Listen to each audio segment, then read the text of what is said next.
Hola, vamos a desarrollar el tema de la investigación científica para el análisis cuantitativo dentro del marco del curso de análisis cuantitativo para la toma de decisiones. Quiero resaltar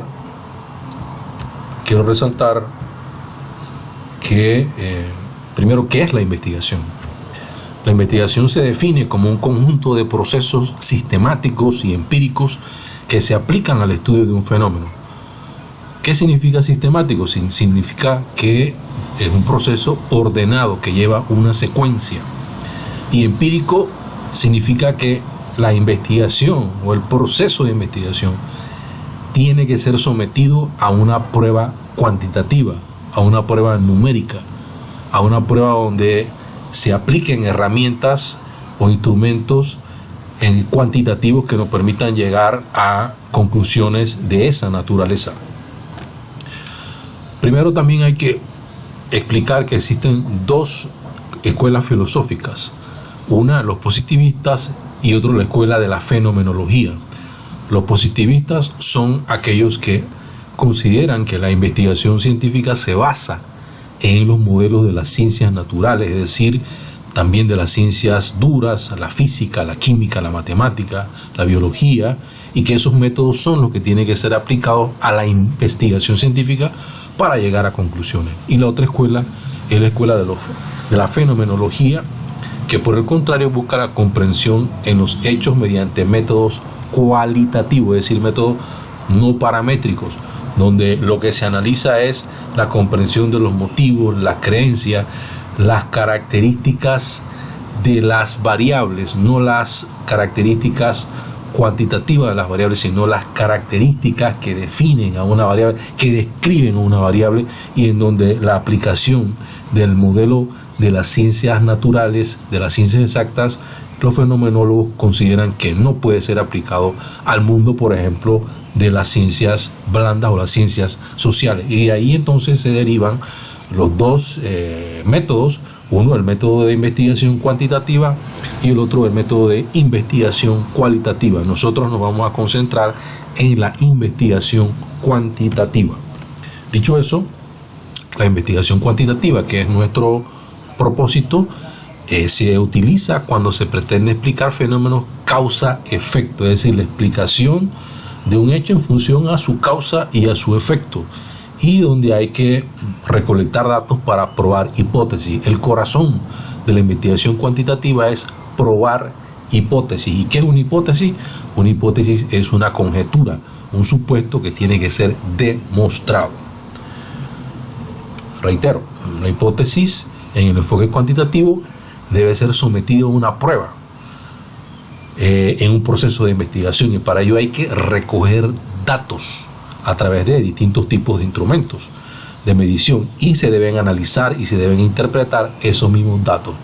Recogemos datos para contrastar. Cuando digo contrastar, es probar una hipótesis para verificar, para demostrar si esa hipótesis se acepta o se rechaza. La investigación, repito, puede ser cualitativa o cuantitativa. Hay otros autores que señalan que hoy en día la investigación puede ser mixta, es decir, puede tener elementos de investigación cualitativa y elementos de investigación cuantitativa. Y este gráfico es muy demostrativo de ello. Nosotros pudiésemos empezar una investigación cualitativa para generar una hipótesis, por ejemplo, y luego demostrar esa hipótesis a través de recoger datos y hacer una prueba empírica, es decir, una prueba en base a datos y a instrumentos cuantitativos. ¿Y qué es un método? Pues muy bien, un método es un camino a seguir, ¿no? Es una forma como puedo hacer la investigación. Mario Bunge, que es era un filósofo argentino, murió hace poco, señala que en la ciencia no hay caminos reales, que la investigación se abre camino en la selva de los hechos, y que los científicos sobresalientes elaboran su propio estilo de investigación o de pesquisa. En ese sentido, nosotros podemos señalar más adelante que en otro video cuáles son los enfoques distintos de algunos filósofos en cuanto al método de investigación. El objeto de estudio. ¿Qué es el objeto de estudio? El objeto de estudio es lo que va a analizar, lo que va a estudiar una ciencia en específico. Se señala que el objeto de estudio lo constituye la cosa. La cosa es un concepto filosófico muy profundo, pero que podemos señalar que es el objeto de estudio, lo que se va a estudiar, lo que estudia una disciplina. Una disciplina debe tener un objeto material de estudio.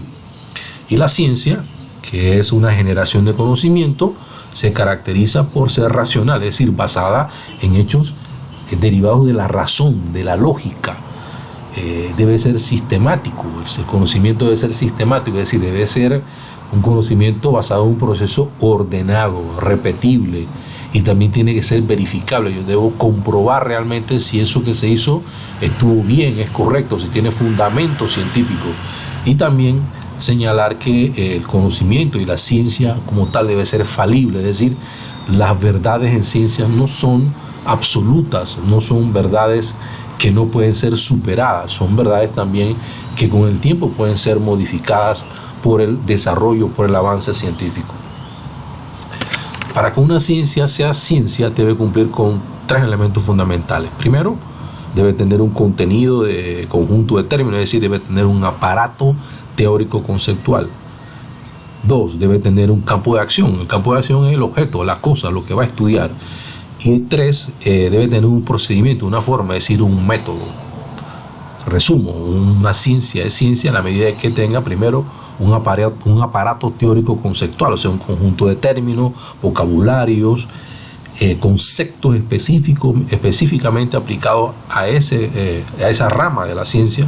Debe tener un campo de acción, es decir, debe tener un objeto de estudio y debe tener un método de estudio. Si la ciencia cuenta con esos 3 elementos, podemos considerar, así en términos muy superficiales, que estamos en presencia de una ciencia. Y la ciencia se basa en 9 etapas, ¿no? 9 etapas.